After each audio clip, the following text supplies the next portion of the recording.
Alright, Joe, so we got this back squat here. Let's just play it at speed first and just see what's going on.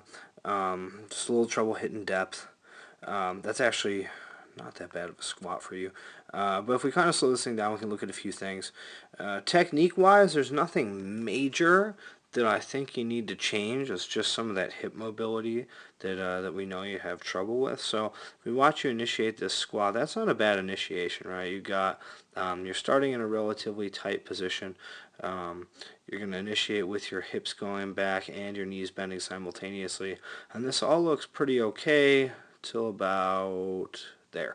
So this is basically what we're seeing, right? If we watch this angle at your hip here, what ends up happening is you start to close down that angle, and then right around here, you just can't really close that angle anymore. So what starts to happen is you start to fold in your back a little bit there. If you watch this happen, you can see that lumbar starts to round a little bit. That's basically just because you're continuing to try to descend, but there's not really anywhere to go in this hip, so the only thing that can actually move is that low back.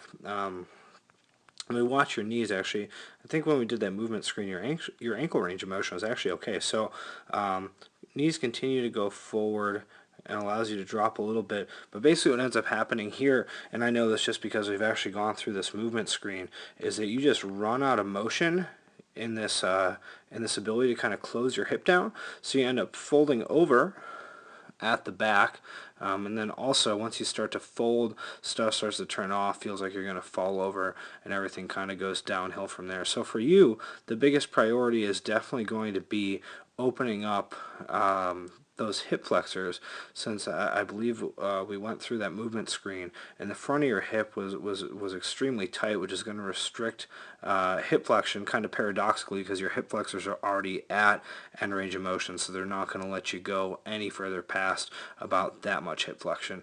And to get down into a squat, you obviously need quite a bit more, right? To get down into a squat, we need to see that type of angle where the first line is the torso and the second line is the leg. So keep working that front of that hip.